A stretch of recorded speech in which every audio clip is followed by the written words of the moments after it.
Bismillahirrahmanirrahim. Assalamualaikum warahmatullahi wabarakatuh. Alhamdulillahirabbil alamin. Wassalatu wassalamu ala asrofil anbiya'i wal mursalin sayyidina wa maulana Muhammadin wa ala alihi wa ashabihi ajma'in.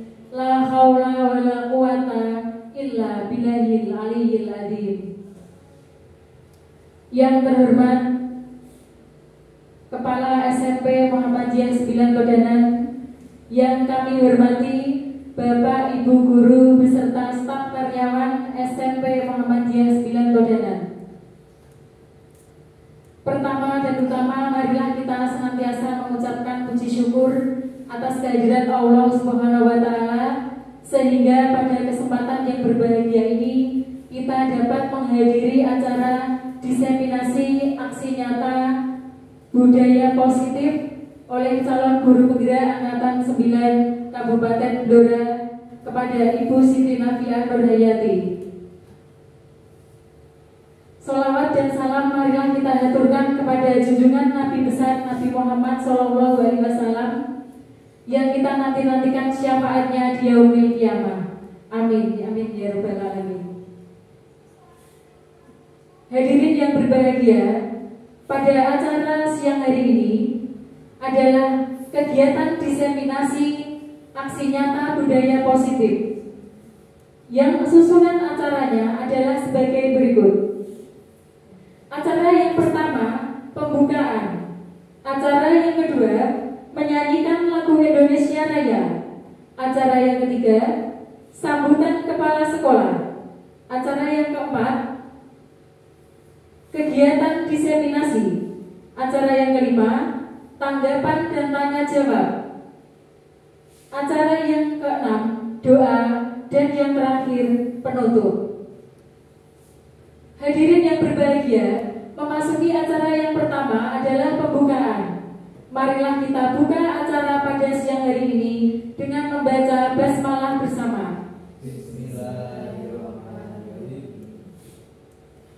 Terima kasih. Acara yang kedua adalah menyanyikan lagu Indonesia Raya. Kepada yang bertugas, Ibu Wahyu Purwitasari, SPD, kami persilahkan.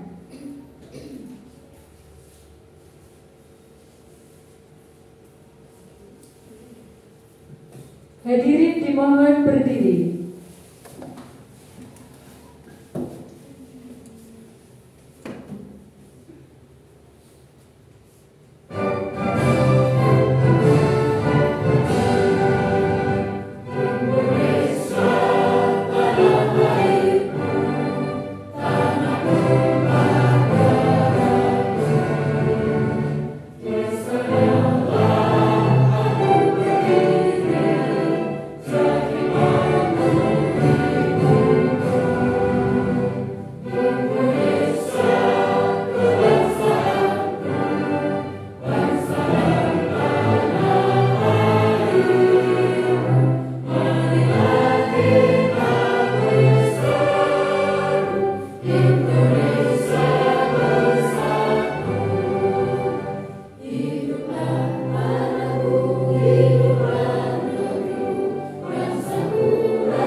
Hadirin dipersilakan duduk kembali.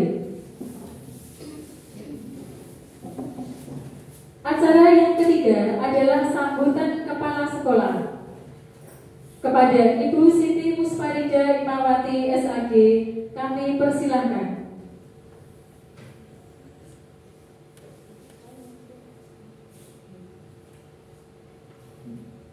Assalamualaikum warahmatullahi wabarakatuh.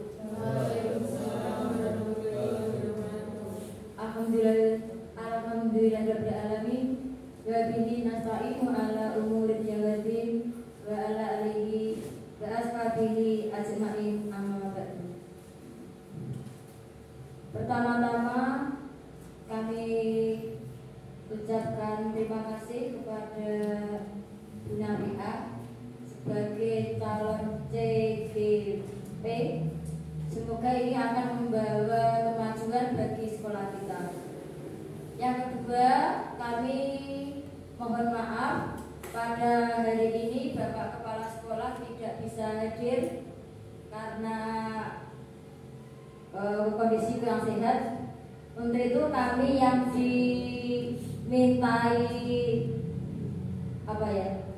dimintai pesan untuk disampaikan kepada Bapak Ibu guru semua. Beliau menyampaikan bahwa budaya positif di lingkungan sekolah itu merupakan pendidikan atau sebagai bentuk pendidikan yang bermutu. Jadi anak-anak atau orang tua memasukkan sekolah kita itu yang pertama dilihat adalah budaya positif sekolah tersebut. Sehingga dengan melihat budaya positif yang baik di sekolah itu akan menggerakkan orang tua murid untuk menyekolahkan anak-anak mereka ke sekolah ini. Untuk itu kami atas nama kepala sekolah mendukung sepenuhnya kegiatan Ibu Nafiah tentang adanya budaya positif. Hal ini meskipun semuanya berpusat pada siswa ya, budaya positif ini tertanam pada siswa, berpihak pada murid agar murid dapat berkembang menjadi pribadi yang kritis. Meskipun ini budaya yang berpihak kepada murid, bukan berarti gurunya tidak memiliki budaya yang positif juga. Untuk itu kami berharap budaya positif ini tidak hanya kepada anak-anak kita, tapi bisa kita mulai dari Bapak Ibu guru semua. Karena Bapak Ibu guru merupakan keteladanan bagi anak-anak kita. Untuk itu bagaimanakah budaya positif yang baik? Jadi tidak hanya untuk siswa saja ya Bu ya, nanti juga untuk guru. Kami mohon pencerahannya bagaimana budaya positif yang baik untuk sekolah kita. Demikian yang bisa saya sampaikan. Untuk lebih jelasnya nanti akan disampaikan oleh Ibu Nafiah. Sekian, wassalamualaikum warahmatullahi wabarakatuh.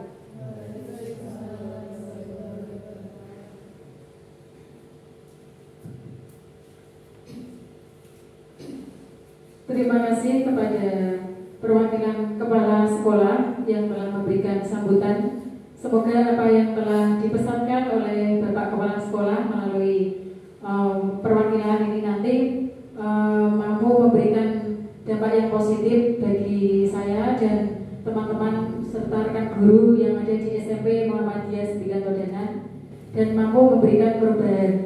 Amin amin ya rabbal alamin.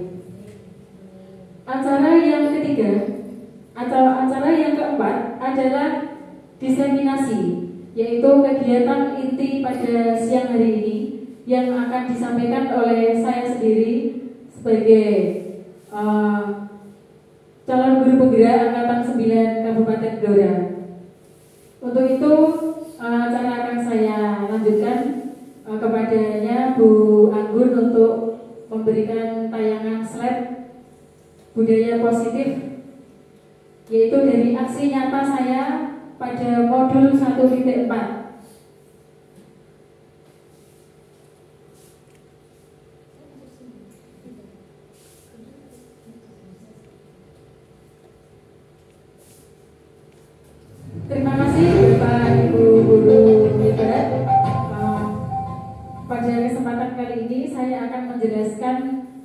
budaya positif ya, dengan tema budaya positif. Dari sini Assalamualaikum warahmatullahi wabarakatuh.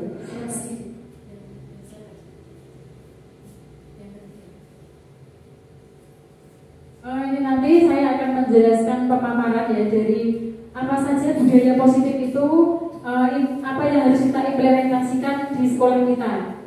Nah, untuk itu dari Bapak Ibu Guru, saya sebelumnya mengucapkan terima kasih banyak atas kehadirannya. Pada kesempatan hari ini tepat di acara Hari Santri. Jadi memang penampilan kita hari ini cukup berbeda ya. Kita menggunakan pakaian muslim dengan suasana berbeda ini, semoga menambah kenyamanan juga. Bapak Ibu yang saya hormati, di sini pada slide yang berikutnya bisa di agenda pada hari ini yaitu pembukaan, penyampaian materi, tanya jawab dan umpan balik atau dan penutup. Untuk itu pada penyampaian materi ini akan saya lanjutkan. Next.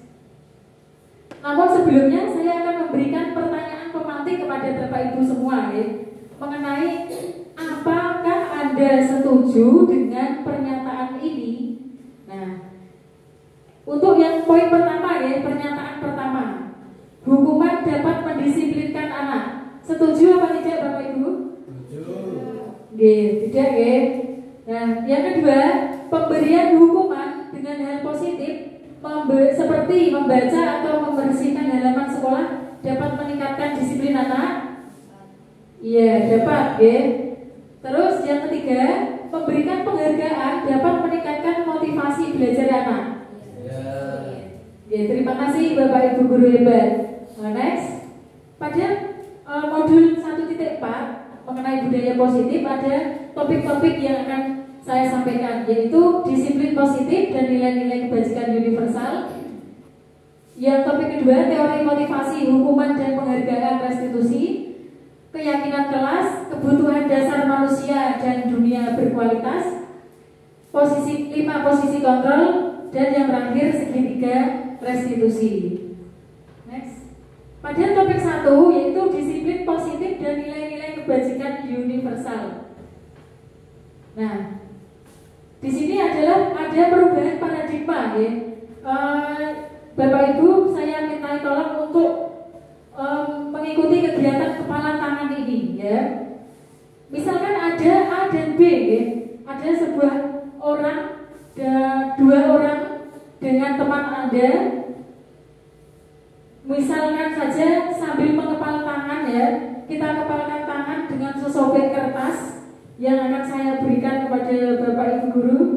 Kertas ini bisa Bapak Ibu tulis sesuatu yang sangat berharga pada Bapak Ibu ya. Nah, ini nanti setelah Bapak Ibu kepalkan, tentu ada hal yang akan merasa Bapak Ibu ini merasa ingin memiliki ya. Apa yang ada di genggaman Bapak Ibu itu tidak ingin diraih orang. Pasti yang ada sesuatu berharga. Nah, ketika sesuatu berharga itu tidak ingin dimiliki oleh orang lain, teman Anda di samping Anda itu ingin menguasai, ingin merebut dengan rayuan Anda, pasti Bapak Ibu Guru tentu tidak akan merelakan apa yang Anda miliki direbut orang lain. Nah, dari situ ada posisi Bapak Ibu ya. Posisi apakah kita ketika sesuatu yang ada di genggaman kita tidak ingin dimiliki orang lain? Yaitu posisi kontrol ya. Pada posisi kontrol. Nah, apa yang terjadi? Next. Nah, perubahan paradigma teori kontrol ini ya, apa yang kita praktekkan tadi yaitu ilusi guru mengontrol murid gitu ya. Terus ilusi bahwa kritik dan membuat orang merasa bersalah itu dapat menguatkan karakter, dan ilusi bahwa semua penguatan positif efektif itu bermanfaat, dan ilusi bahwa orang dewasa memiliki hak untuk memaksa. Ya, karena pada dasarnya ada posisi kita untuk memaksa ya. Meskipun itu tidak bisa diterima orang lain, tapi kita berusaha untuk ada perasaan untuk memaksa. Tapi itu karena kita punya kontrol yang baik, nah itu kita akan bisa menguasai diri kita untuk mengontrol perbuatan yang positif maupun yang negatif. Next. Nah, di sini ada perubahan paradigma stimulus respon. Nah, siapa sesungguhnya yang memiliki kontrol itu? Nah, untuk yang stimulus respon di sini ya sebelah kanan, kita mencoba mengubah orang agar berpandangan sama dengan kita. Benar ya? Terus teori kontrolnya, kita berusaha memahami pandangan orang lain tentang dunia. Sedangkan perilaku buruk dilihat sebagai suatu kesalahan. Nah, teori kontrolnya yaitu semua perilaku memiliki tujuan. Orang lain bisa mengontrol saya, tetapi untuk teori kontrol kita, yaitu hanya Anda yang bisa mengontrol diri Anda. Betul ya Bapak Ibu? Bahwa kita sendiri. Terus berikutnya untuk yang stimulus respon, saya bisa mengontrol orang lain. Itu memang kelihatan dalam stimulus kita, tetapi Anda sebenarnya tidak bisa mengontrol orang lain. Terus pemaksaan ada pada saat bujukan itu gagal, maka kolaborasi dan konsekuensi menciptakan pilihan-pilihan baru. Model berpikir menang atau kalah pada teori kontrol berbeda ya. Model berpikir yaitu menang. Nah, itu ada perbedaan antara stimulus respon dan teori kontrol. Next. Nah, ini Bapak Ibu dalam disiplin positif. Nah, dalam budaya kita, makna kata disiplin ini dimaknai menjadi suatu yang dilakukan oleh seseorang ya, pada orang lain untuk mendapatkan kepatuhan. Dengan kata lain, disiplin juga mempelajari bagaimana cara kita mengontrol diri dan bagaimana menguasai diri untuk memilih tindakan yang mengacu pada nilai-nilai yang kita hargai. Sedangkan kebajikan universal adalah nilai-nilai yang disepakati bersama, lepas dari suku bangsa, agama, bahasa maupun latar belakangnya. Next. Nilai-nilai kebajikan universal itu ada sifat-sifat positif pada manusia ya. Ini termasuk sifat-sifat kita ya, yang ada pada manusia, yang merupakan tujuan mulia yang ingin dicapai setiap individu. Nilai tersebut bersifat umum atau universal. Ini bisa dilihat dari lintas bahasa, suku, bangsa, agama maupun latar belakang. Apa saja sih nilai-nilai itu? Yaitu beriman dan bertakwa kepada Tuhan Yang Maha Esa dan berakhlak mulia, mandiri, benaran kritis, kebinekaan global, bergotong royong, kreatif, dan banyak lagi seperti kewajiban, tanggung jawab. Nah, itu juga termasuk nilai-nilai kebajikan. Next. Nah, ini kita masuk di topik 2, yaitu teori motivasi, hukuman, penghargaan, dan restitusi. Next. Nah, ini untuk motivasi eksternal. Eksternal berarti dari luar ya, yaitu untuk menghindari ketidaknyamanan atau hukuman. Apa yang akan terjadi apabila saya tidak melakukannya? Itu muncul dari pertanyaan motivasi eksternal. Sedangkan motivasi internal itu untuk menghargai diri sendiri. Saya akan menjadi orang yang seperti ini apabila saya melakukannya. Ya, ini termasuk motivasi dari eksternal maupun internal. Next. Nah, sekarang masuk pada restitusi. Mungkin Bapak Ibu sudah pernah mendengar apa itu makna restitusi, ya. Ini akan saya berikan ulasan kembali bahwa restitusi adalah proses menciptakan kondisi bagi murid untuk memperbaiki kesalahan mereka, sehingga mereka bisa kembali pada kelompok mereka dengan karakter yang lebih kuat. Restitusi juga merupakan proses kolaboratif yang mengajarkan murid untuk mencapai solusi masalah mereka dan membantu berpikir tentang orang seperti apa yang mereka inginkan menjadi tujuan mulia dan bagaimana mereka harus memperlakukan orang lain. Ini adalah restitusi menurut Diana Grayson pada tahun 2004. Next. 9 ciri-ciri restitusi.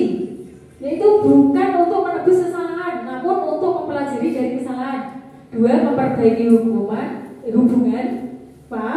Yang 3, tawaran bukan paksaan. Restitusi menuntut untuk melihat ke dalam diri.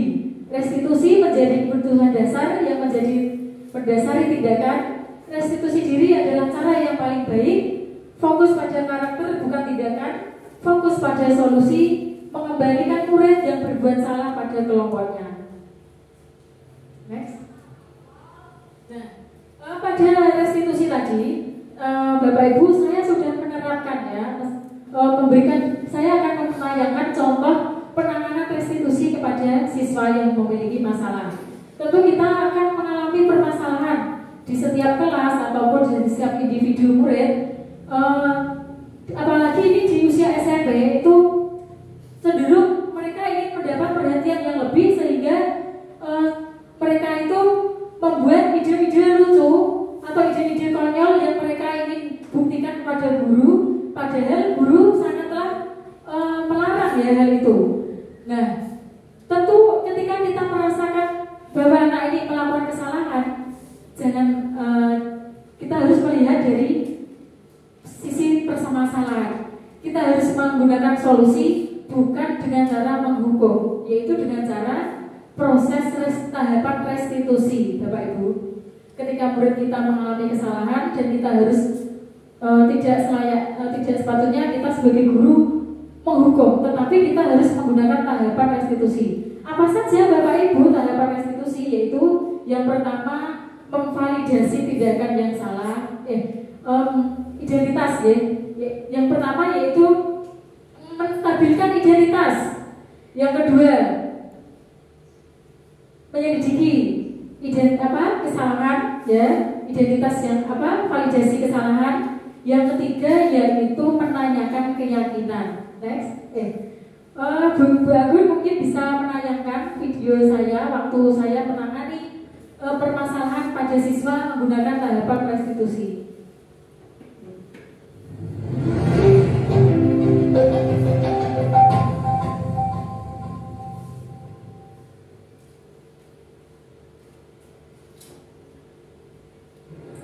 Assalamualaikum warahmatullahi wabarakatuh. Salam guru penggerak. Perkenalkan, saya Siti Nafian Rayati, calon guru penggerak Angkatan 9 Kabupaten Blora. Saat ini saya sebagai guru di SMP Muhammadiyah 9 Pedanan. Pada kesempatan kali ini, saya akan melaksanakan demonstrasi kontekstual pada penerapan segitiga restitusi, yaitu pada modul 1.4 budaya positif. Sebagai informasi, segitiga restitusi adalah sebuah strategi yang dapat dilakukan sebagai proses menciptakan kondisi menuntun murid untuk memperbaiki kesalahan-kesalahan yang mereka lakukan. Ada 3 tahapan dalam segitiga restitusi. Tahapan yang pertama adalah menstabilkan identitas, yang kedua validasi tindakan yang salah, dan yang ketiga menanyakan keyakinan. Dalam menstabilkan identitas, jika anak berbuat salah, maka ada kebutuhan dasar yang mereka tidak terpenuhi. Pada bagian dasar ini memiliki tujuan untuk merubah orang yang gagal menjadi orang yang sukses. Kita harus mampu meyakinkan pada mereka dengan mengatakan, contoh, tidak ada manusia yang sempurna, saya juga pernah melakukan kesalahan seperti itu. Nah, ketika seseorang dalam kondisi emosional, maka otak tidak akan mampu berpikir rasional. Saat inilah kita menstabilkan identitas anak. Anak kita bantu untuk tenang dan mencari solusi untuk menyelesaikan permasalahan. Pada validasi tindakan yang salah, kita harus memahami kebutuhan dasar yang mendasari tindakan anak berbuat salah.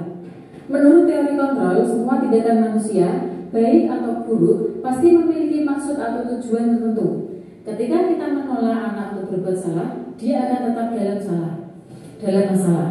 Yang diperlukan adalah kita memahami alasan mereka melakukan hal tersebut sehingga anak merasa dipahami.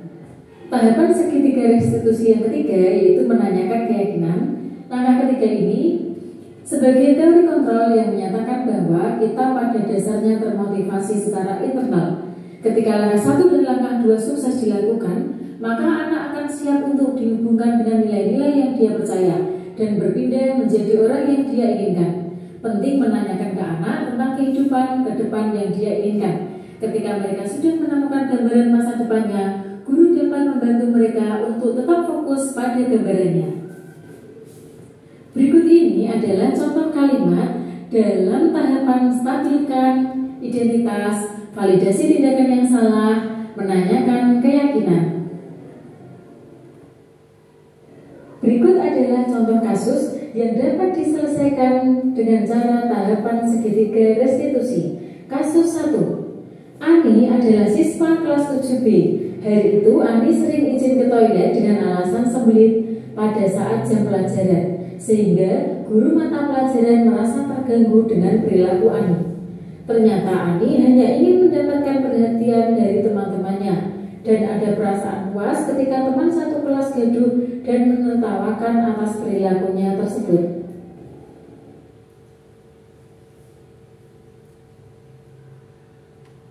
Selamat siang Ani. Ani, apakah kamu tahu mengapa kamu dipanggil di ruangan ini? Ya, saya tahu. Hari ini saya membuat diri di jam pelajaran karena saya sering izin ke toilet. Ya, terima kasih Ani, kamu sudah jujur. Memang Ani, setiap orang itu punya kesalahan ya. Tapi Bunda ingin mencarikan solusi ya dari permasalahan ini. Tadi memang ada beberapa guru yang sudah cerita pada Bunda bahwa Ani sering izin keluar kelas, izin ke toilet karena katanya sendiri. Itu Ani sudah tahu ya bahwa mengapa kamu melakukan hal itu Ani? Saya ingin iseng biar teman-teman pada tertawa dengan tingkah laku saya. Dan saya ingin mendapat perhatian dari teman-teman. Ya, setiap kelas kan pasti punya keyakinan kelas ya. Tentu kamu tahu keyakinan kelas apa di sekolah ini, di kelas mana? Dia keyakinan selalu bersikap positif dan menghargai guru. Iya, kita harus menghargai guru ketika berada di kelas. Setiap jam pelajaran kita harus menghormatinya ya. Tidak boleh kita sering izin gitu ya dia. Apakah tindakan kamu itu tadi sudah mencerminkan keyakinan kelas? Belum. Iya. Bunda ingin mengetahui apa yang akan kamu lakukan untuk memperbaiki kesalahan tadi ya. Saya akan meminta maaf kepada guru-guru. Iya Ani. Nanti silakan setelah ini kamu bisa melaksanakannya ya untuk minta maaf kepada guru. Tetapi ada yang lain nggak? Mungkin ada yang lain sikap positif apa yang kedepannya itu Ani tidak akan melakukannya lagi. Saya akan lebih berhati-hati dalam bersikap. Saya juga akan mengajak teman-teman untuk menghormati guru ketika pelajaran di kelas. Iya Ani, terima kasih. Kamu sudah mencoba untuk melakukan yang lebih baik. Nanti silakan setelah ini dikerjakan ya Ani. Ya, silakan sebagai kelas bisa mengikuti pembelajaran seperti biasa.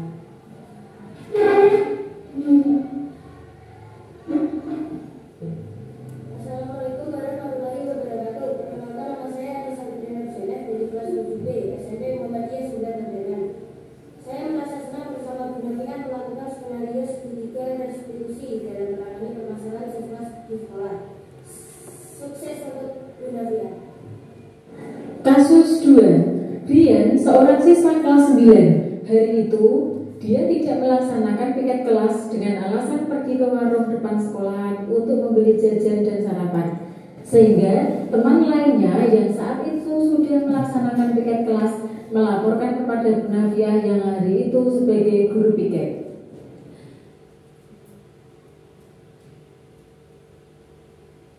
Selamat pagi Brian. Apakah Brian tahu mengapa dipanggil di ruangan ini? Ya, saya tahu Bu, saya ini tidak melaksanakan tugas kelas, saya meminta maaf ya Bu. Terima kasih Brian, kamu sudah jujur. Memang manusia tidak ada yang sempurna Brian. Pasti pernah melakukan sebuah kesalahan. Ya tidak apa-apa. Pasti kamu punya alasan ya. Kenapa kamu melakukan hal itu Brian? Saya ke warung depan sekolah Bu, saya beli jajan dan sarapan Bu. Baiklah. Dari permasalahan ini tentu kita tahu sekolah kita atau kelas kita punya keyakinan kelas. Apa keyakinan kelas yang kita percayai Brian?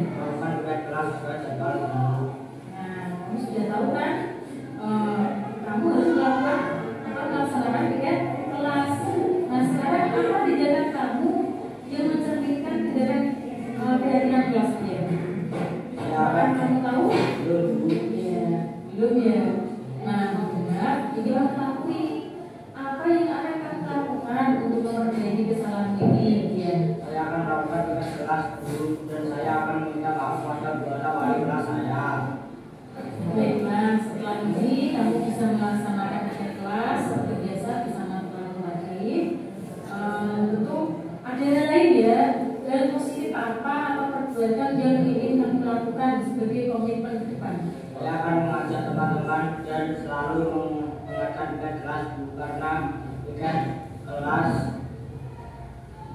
merupakan tanggung jawab kita ya. Iya, betul sekali Bian. Piket kelas itu harus dilaksanakan sesuai dengan jadwalnya ya.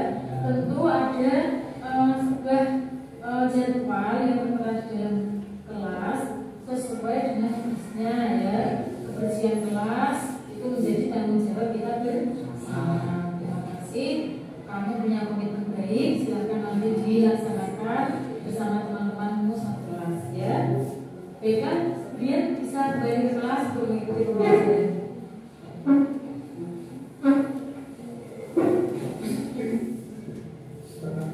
Perkenalkan, nama saya Muhammad Bian Nurul Pratama dari kelas 9 dari SMP Muhammadiyah 9 Tubayan. Saya merasa senang bersama Bu Nabila melakukan skenario segitiga restitusi dalam menangani permasalahan siswa di sekolah. Sukses untuk Bu Nabila. Kesimpulannya adalah menerapkan segitiga restitusi pada masalah yang muncul dengan menempatkan diri pada posisi kontrol manager. Maka aspek yang dikembangkan pada murid adalah motivasi intrinsik, sehingga penanaman nilai-nilai kebajikan dapat tumbuh dan berkembang menjadi satu kebiasaan positif dan membentuk karakter positif murid, sehingga pada akhirnya terciptalah budaya positif. Demikian yang dapat saya sampaikan. Semoga bermanfaat untuk para guru hebat. Salam guru penggerak, mandiri, reflektif, kolaboratif, inovatif, berpihak pada murid. Wassalamualaikum warahmatullahi wabarakatuh. Nah, itu tadi Bapak Ibu Guru contoh penerapan segitiga restitusi yang telah saya lakukan. Memang ini sebuah skenario ya, tapi ini kedepannya kita bisa melaksanakannya pada permasalahan yang muncul pada setiap individu atau peserta didik yang kita hadapi. Berikutnya yaitu keyakinan kelas. Mengenai keyakinan kelas, mengapa tidak peraturan saja ya? Mengapa harus keyakinan kelas namanya? Tentu mengapa kita memiliki peraturan kelas harus menggunakan, misalkan ya, mengapa kita memiliki peraturan harus menggunakan helm bila mengendarai kendaraan roda 2? Mengapa kita memiliki peraturan 3M menggunakan masker, mencuci tangan, dan menjaga jarak 1,5 meter? Mengapa kita memiliki peraturan harus datang tepat waktu pada saat mengikuti pelajaran? Nah, untuk mendukung motivasi intrinsik, kembali ke nilai-nilai atau keyakinan yang lebih menggerakkan seseorang dibandingkan mengikuti serangkaian peraturan-peraturan. Jadi memang dalam peraturan itu cenderung suatu yang kelihatannya itu harus dipaksa gitu ya. Tapi kalau keyakinan itu adalah berasal dari kesepakatan bersama. Jadi Bapak Ibu, di sini saya akan mempraktekkan ya, contoh bentuk kesepakatan kelas dan keyakinan kelas. Ini sangat penting kita terapkan di kelas kita. Dari kesepakatan kelas ini kita diskusikan bersama satu kelas. Apa saja yang menjadi kesepakatan bersama? Contoh ya, misalkan saja kelas 8B di kelas saya ya, itu saya buatkan bukan peraturan tapi kesepakatan. Apa anak-anak biar kedisiplinan kelas kita itu muncul. Nanti ini kebaikannya itu untuk kita sendiri. Nah, kita bersama gitu. Nah, nanti akan muncul satu persatu dari suara anak-anak, begitu ya. Misalkan saja anak A, itu Bu datang tepat waktu. Nah nanti akan kita kesepakati. Biasa nanti dengan cara guru memberikan stick note seperti ini, Bapak Ibu ya. Kita buatkan stick note dari diskusi apa yang diberikan oleh anak-anak tadi. Nanti semua dikumpulkan dari kesepakatan kelas. Misalkan saja setelah datang tepat waktu, apalagi misalkan saja menjaga kebersihan kelas, menggunakan atribut yang lengkap, izin keluar kelas dengan tidak sering izin ketika jam pelajaran. Terus apalagi mungkin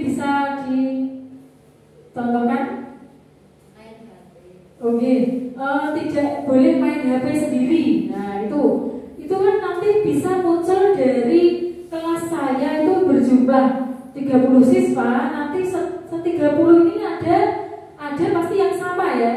Jadi apabila sudah sama nanti cukup ditulis satu saja. Dari kesepakatan kelas tadi akan muncul keyakinan kelas. Contohnya saja mengerjakan piket bersama, itu kan kesepakatan ya. Mengerjakan piket atau melakukan piket sesuai jadwalnya, itu kesepakatan. Keyakinannya apa? Keyakinannya yaitu tanggung jawab. Itulah yang dinamakan keyakinan. Terus apa untuk datang tepat waktu berarti keyakinannya yaitu disiplin. Nah itu jadi ada kesepakatan dan ada keyakinan. Next.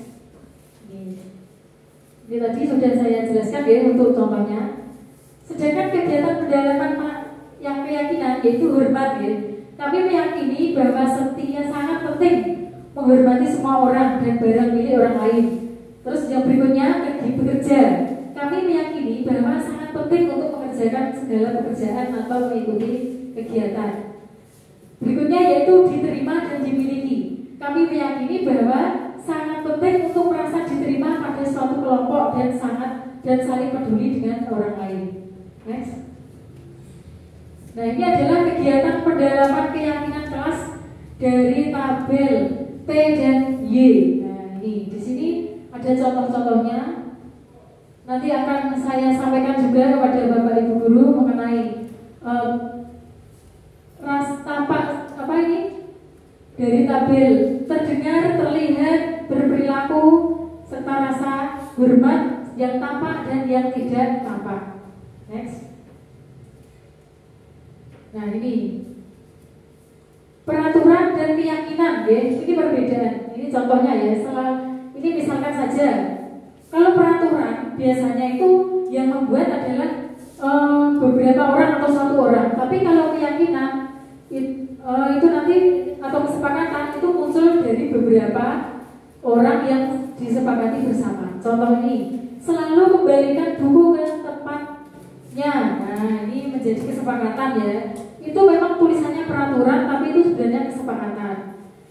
Misal di dalam kelas kan ada buku yang tertata rapi di lemari. Nah itu nanti apabila ada siswa atau kelas yang menggunakannya, satu kelas dalam pelajaran ini menggunakan buku paket tersebut harus dikembalikan lagi ke tempatnya. Jadi nilainya apa? Keyakinannya yaitu tanggung jawab. Seperti itu Bapak Ibu. Terus dilarang mengganggu orang lain. Berarti apa? Keyakinannya menghormati. Itu adalah keyakinannya. Hadir di sekolah 15 menit sebelum pembelajaran. Itu adalah juga menghormati, karena menghormati guru dan juga berkomitmen pada diri sendiri. Dilarang melakukan kekerasan. Itu adalah menghormati orang lain. Terus keselamatan. Nah, dilarang menggunakan narkoba, berarti pengaruh pada keyakinan sehat, ya, kesehatan. Bergantian dan menunggu giliran, berarti menghormati orang lain dan perasaan sabar.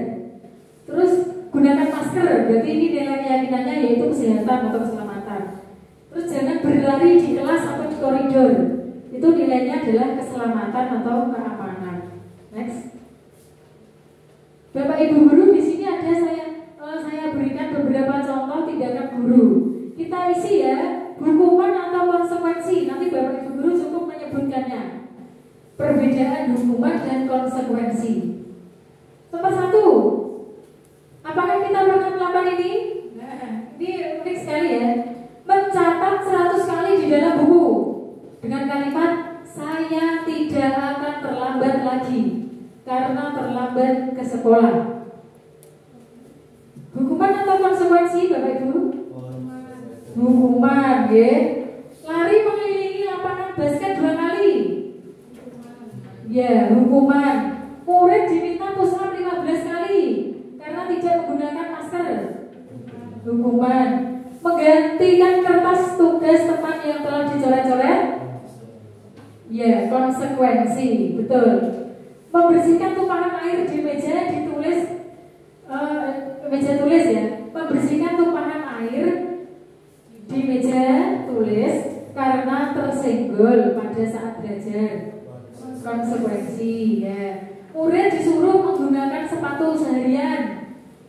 sekolah sepatu hitam.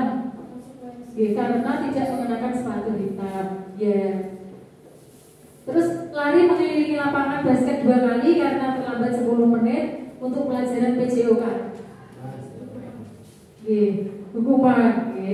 Jadi ini sudah ada gambaran ya Bapak Ibu mengenai perbedaan hukuman dan konsekuensi. Sudah ya. Untuk hukuman itu lebih ke suatu tindakan yang mungkin ke fisik ya. Nanti ke depan, ke belakangnya itu menimbulkan hal yang ini berakibat fatal. Jadi ini kasihan sekali ketika murid kita melakukan kesalahan tapi balasannya adalah hukuman. Kita ubah lagi pada konsekuensi ya Bapak Ibu. Ini lebih baik apabila contoh misalnya tadi di contoh keempat ini menggantikan kertas tempat yang dicoret-coret. Misalkan saja adalah murid kita Rehan. Rehan itu usil sekali ya Bapak Ibu. Sering mengambil barang milik temannya, terus dicoret-coret ditulisi pada saat jam istirahat. Begitu istirahat selesai, bukunya coret-coretan semua ditulisi nama orang lainnya. Ini, nah nanti akan saya panggil sebagai guru, kita panggil, tapi bukan dengan cara hukuman penyelesaiannya, yaitu dengan restitusi, dengan memberikan konsekuensi. Rehan harus mengganti buku temannya. Itu Bapak Ibu, ketika kita memberikan solusi pada anak itu bukan hukuman. Next. Nah ini tadi adalah perbedaan hukuman dan konsekuensi. Kalau hukuman itu sesuatu yang menyakitkan Bapak Ibu, sedangkan konsekuensi sesuatu yang harus terjadi. Nah, terus membuat anak sakit. Kalau hukuman itu, kalau konsekuensi merasa tidak nyaman, tapi saat itu aja ya, kebelakangnya dia tidak timbul dendam. Itu perbedaannya. Terus yang ketiga, anak membenci kedisiplinan. Itu terus ada timbul dendam ya Bapak Ibu ketika kita menghukum anak, pasti ada rasa dendam. Mungkin bahasanya gini, oh sesuk aku pengen nglakoni sing luwih neh ben supaya aku malahan ben dihukum abot lah. Nah, biasanya itu anak-anak saya cuek, saya kesel sama Bunda karena saya dihukum disuruh berlari ke lapangan. Orang kesel, nah, pasti itu timbul gremeng ya, bahasa Jawanya gremeng. Nah ini. Terus berikutnya yaitu mendorong anak menyakiti diri sendiri. Memang ya kalau hukuman itu dia terus itu rasanya itu kesel, terus kadang ya timbul rasa pengen besok mungkin malas masuk sekolah, kan menyakiti diri sendiri ya itu. Nah berikutnya yaitu mendorong agar menyelesaikan diri. Kalau konsekuensi itu mungkin anak akan merasa bersalah dan besok oh iya benar kemarin disuruh mengganti bukunya temanku, jadi aku besok tidak akan lagi, karena nanti akan kehilangan uang untuk mengganti bukunya teman. Itu tadi contoh konsep diri yang buruk. Memang ya untuk hukuman ini membuat seorang diri anak itu merasa buruk. Dia merasa itu kok aku kayak kok aku seburuk itu sih dikasih hukuman. Nah itu. Kalau yang ini konsep diri menjadi baik ya. Untuk anak yang belajar ini membunyikan kesalahan, biasa menyembunyikan kesalahan. Sesok terus Peter delikno hukum kesalahan ya. Anak-anak terus Peter berbohong. Berikutnya yaitu anak belajar untuk mematuhi peraturan atau konsekuensi. Sedangkan hukuman nanti anak akan merasa marah, merasa bersalah, dipermalukan, merasa tidak dihargai. Nah kalau konsekuensi kehilangan hak, memang saat itu saja kehilangan hak, tetapi mereka akan membuat mereka itu merasa sementara. Oh hari itu saja, besok dia akan memperbaiki lagi. Itu mungkin yang bisa dirasakan siswa. Next. Topik keempat yaitu kebutuhan dasar manusia dan dunia berkualitas. Apa saja sih kebutuhan dasar kita Bapak Ibu? Memang ya ini sangat penting kebutuhan dasar diri kita, baik secara jasmani maupun rohani, yaitu bertahan hidup. Yang kedua kasih sayang dan rasa diterima, penguasaan, kesenangan, kebebasan. Nah ini memang sangat penting sekali Pak bagi diri kita, menjadi kebutuhan dasar kewajiban yang kita butuhkan. Next. Topik yang kelima yaitu posisi kontrol. Nah, dari posisi kontrol ini kita sebagai posisi apa Bapak Ibu? Kita di posisi 5 posisi kontrol. Kita sebagai guru memiliki 5 posisi kontrol. Apa saja? Yaitu sebagai identitas gagal dan identitas penghasil berhasil atau sukses. Sebagai identitas berhasil atau sukses itu apa saja? Yaitu penghukum. Yang pertama ya, posisi seorang guru. Yang pertama yaitu penghukum. Kedua, pembuat orang merasa bersalah. Ketiga, teman. Keempat, pemantau. Dan yang kelima, manajer. Ini Bapak Ibu yang sangat penting bagi diri kita sebagai guru yang kedepannya itu memperbaiki diri siswa. Apabila kita posisi menghukum, itu ada rasa menghardik, menunjuk-nunjuk yang gitu ya. Tapi kalau membuat orang merasa bersalah itu berceramah, bos, digerempengi, apa ya? Nah itu rasanya anak itu nanti, wah rasanya aku berbuat salah baik, berbuat salah baik secara ini mungkin di hadapan teman-teman dan bapak ibu guru itu ada rasa perasaan sangat bersalah kalau kita berada di posisi pembuat orang merasa bersalah. Sambil nunjuk-nunjuk, kita tidak salah, kita tak sepatutnya seperti itu ternyata. Sambil nunjuk-nunjuk, kamu kok seperti ini tadi gimana? Itu sangat ternyata sangat menjatuhkan harga diri seorang murid. Tidak boleh ternyata ya. Kita harus sebagai posisi apa? Yaitu sebagai teman, sebagai pemantau, sebagai manajer. Nah, ini misalkan sebagai teman itu membuatkan alasan untuk murid, sebagai pemantau menghitung dan mengukur kesalahan murid tadi besar atau kecil sih, solusinya bagaimana itu kita harus tahu. Terus sebagai manajer itu mengajukan pertanyaan. Seperti yang telah saya lakukan tadi Bapak Ibu bersama kedua kasus siswa saya tadi, Ani dan Brian, itu saya sebagai posisi manajer ya. Awalnya itu saya tanya dulu, kok kamu bisa tidak melakukan piket itu kenapa Brian? Itu saya tanya dulu, tidak langsung ditunjuk. Brian, kamu tadi kenapa nggak piket? Itu ternyata kasihan lah. Katanya ini ada perasaan, waduh, itu langsung muncul rasa bersalahnya tinggi. Tapi harus kita tanya dulu secara pelan-pelan. Nah, terus ditanya lagi, apa kamu tahu apakah itu adalah perbuatan yang melanggar keyakinan kelas kamu? Nah, pasti Brian akan tahu kalau dia melanggar keyakinan kelas. Itu biasanya dia akan lebih halus, ya. Dia akan lebih, apabila kita menanggapinya dengan berpikirnya kita itu tenang, mungkin anak juga nanti akan tenang. Tuh. Nah, ini termasuk pada hasil, terus sampai dengan dampak ke murid ini apa saja itu ada. Nanti akan saya share ya untuk bapak ibu guru berkaitan 5 posisi kontrol. Pernyataan saya kecewa sekali dengan kamu. Apakah posisi kontrolnya Bapak Ibu? Saya kecewa sekali dengan kamu.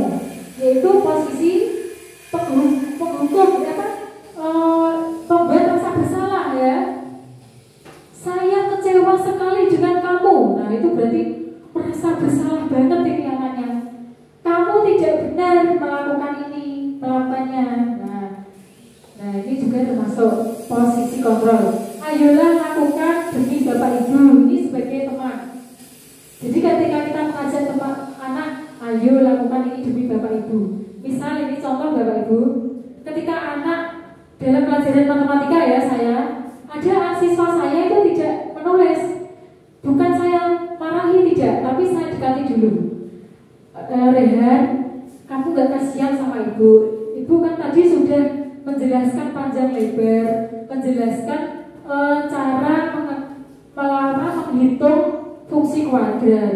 Tapi kenapa kamu tidak menuliskan apa yang dituliskan Bu Guru di papan tulis? Itu Bu, saya tidak punya pulpen misalkan seperti itu. Ya, gini nanti saya pinjami ya dengan itu. Kalau alasannya beda lagi, misal, Dimas kenapa kamu tidak menulis? Itu Bu, saya capek, saya kesel.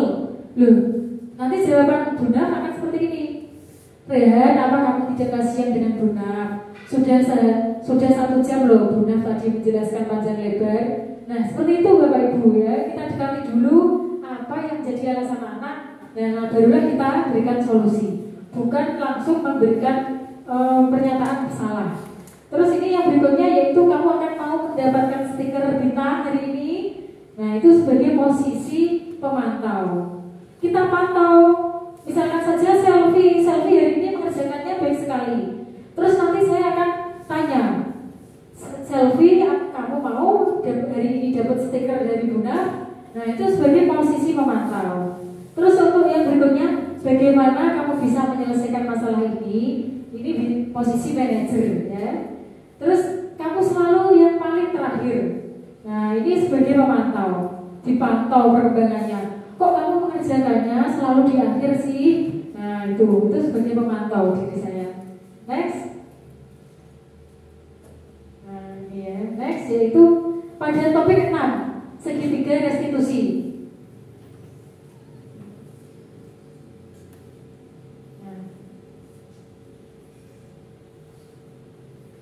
Nah, ini di sini segitiga restitusi sudah saya jelaskan tadi pada Bapak Ibu. Ada 3 yaitu menstabilkan identitas, ya.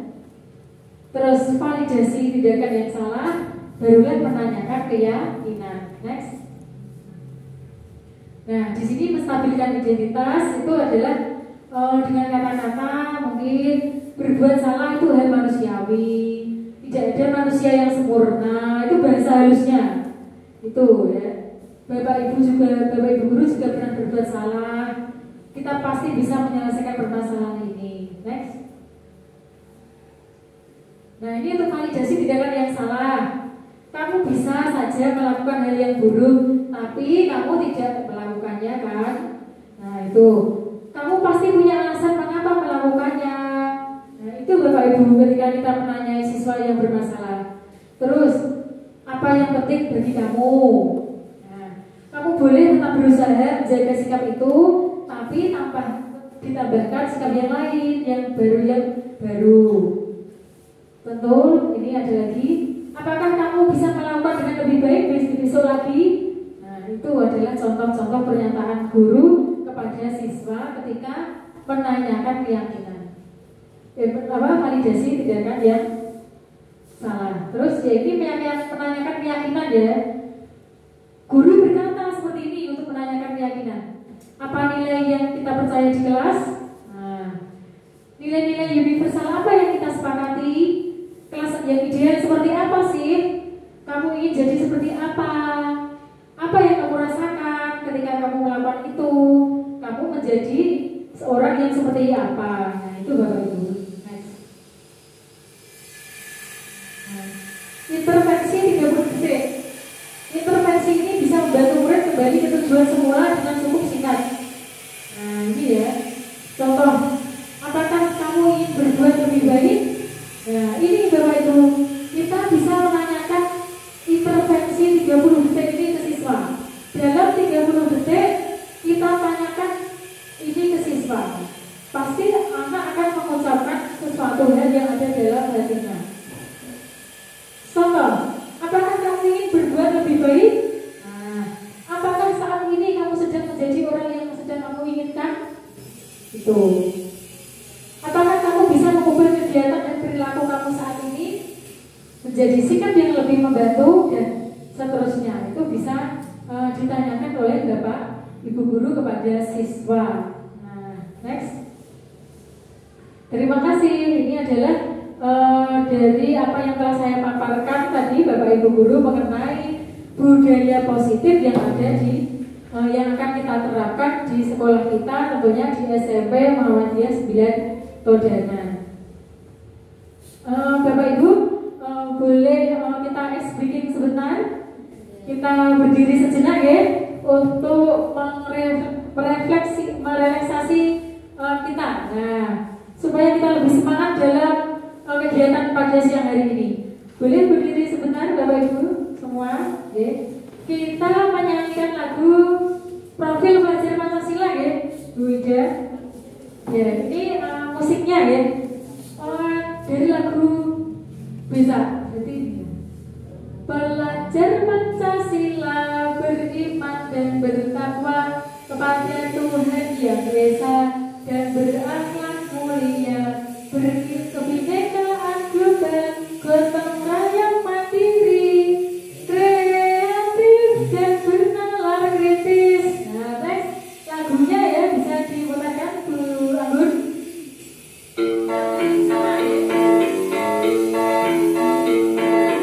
Sambil tepuk ya.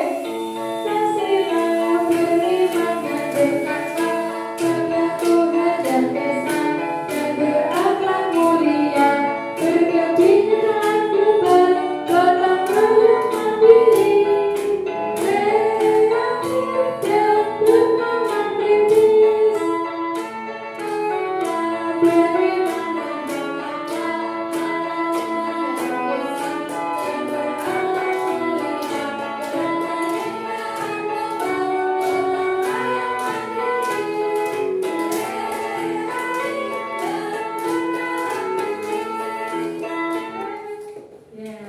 Terima kasih Bapak Ibu guru semua.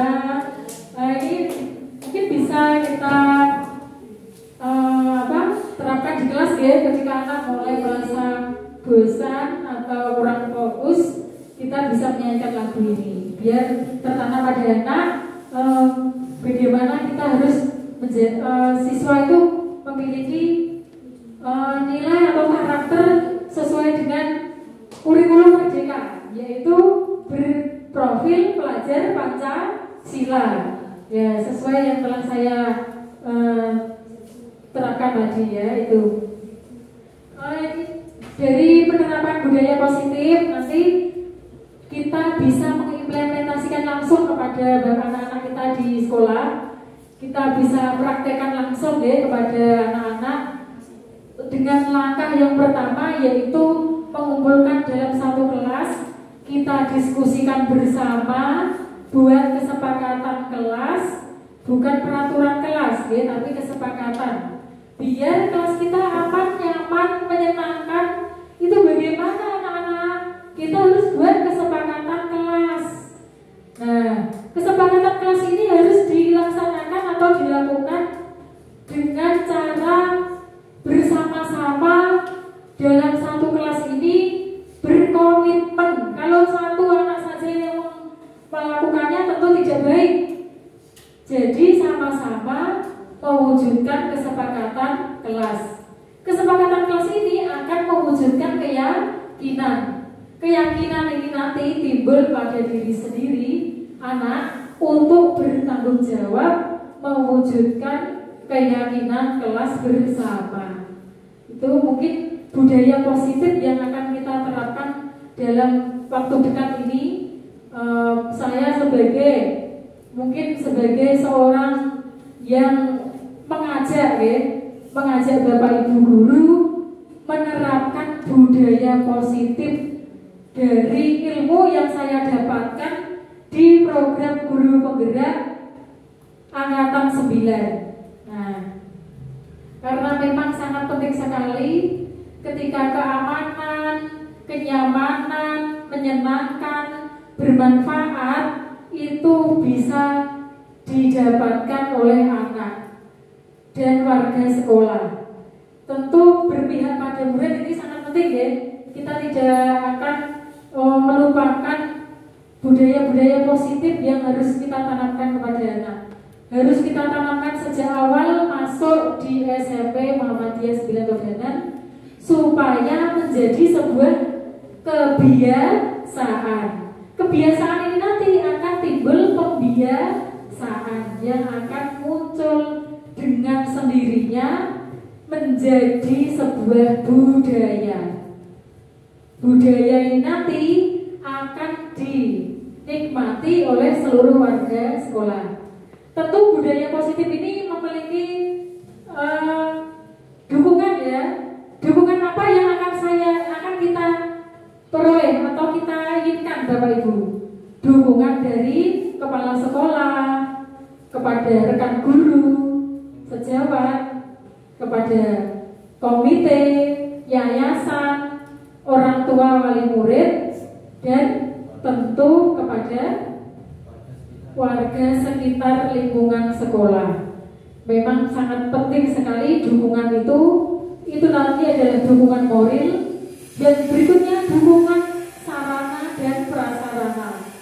Dalam mewujudkan budaya positif harus perlu sarana dan prasarana Bapak Ibu, yaitu kita butuhkan apa saja untuk kertas plano yang akan kita diskusikan bersama anak, terus spidol, terus apa lagi, sticky note, terus ada lagi lab ya, lab, lakban, yang nantinya catatan kesepakatan kelas itu ditempel di tempat-tempat yang bisa dibaca anak setiap saat, bisa saling mengingatkan satu dengan yang lainnya. Demikian yang dapat saya sampaikan Bapak Ibu guru hebat. Semoga bermanfaat untuk kita semua. Akhir kata dari saya, apa yang saya jelaskan, apabila ada yang kurang dan lebihnya dari saya, mohon maaf yang sebesar-besarnya. Billahi taufiq wal hidayah. Wassalamualaikum warahmatullahi wabarakatuh.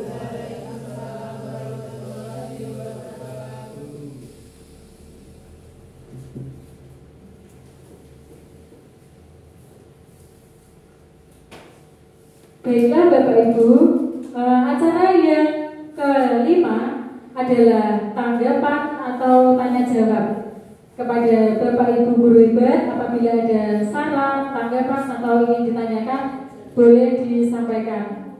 Mungkin lebih ke saran atau hal yang kedepannya bisa bermanfaat untuk kita.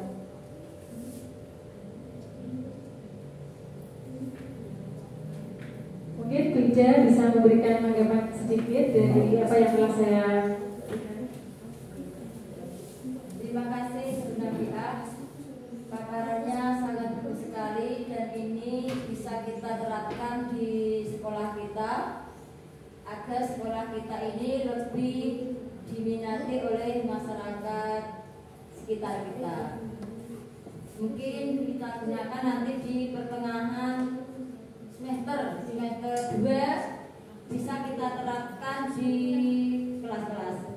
Untuk itu kami mohon Bapak Ibu wali kelas bekerja sama dengan IP untuk memprogramkan pembiasaan positif yang ada di sekolah kita. Semoga acara ini bisa membawa manfaat tidak hanya kepada siswa tapi juga kepada Bapak Ibu guru semua. Mungkin itu yang bisa saya sampaikan. Terima kasih, bermanfaat sekali untuk sekolah kita hari ini.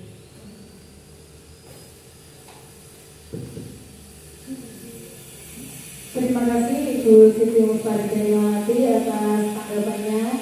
Baik Bu, mungkin akan kita laksanakan ya di secepatnya juga dan lebih efektif lagi nanti di semester 2 ya secara keseluruhan. Nah mungkin ini kita bisa saya praktekkan terlebih dahulu dan sebagai contoh ya kepada Bapak Ibu guru semua. Baik Bapak Ibu, acara yang selanjutnya yaitu doa yang akan dipimpin oleh Bapak Hasan. Kepada Bapak Hasan kami persilahkan.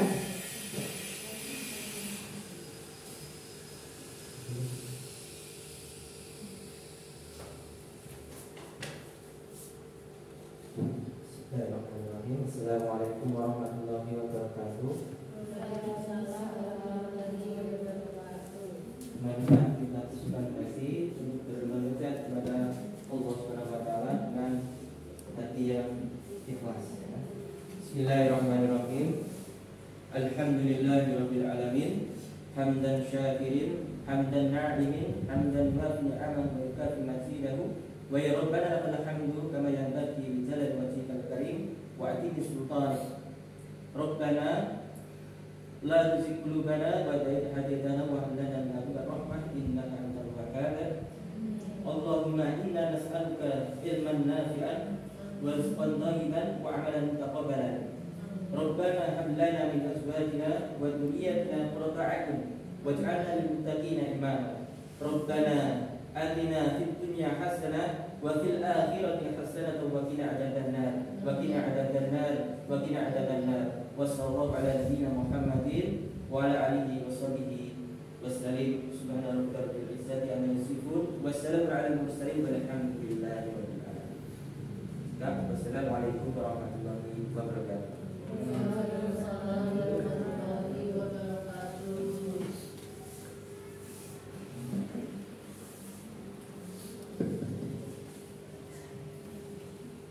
Terima kasih kepada Bapak Hasan. Alhamdulillah acara demi acara telah berlangsung dengan lancar. Saya ucapkan terima kasih kepada Bapak Ibu guru hebat dan saya ucapkan minta maaf apabila dalam membawakan acara telah ada kesalahan ataupun kekurangan dari saya. Akhir kata dari saya, nun wal qalami wa ma yasturun. Wassalamualaikum warahmatullahi wabarakatuh.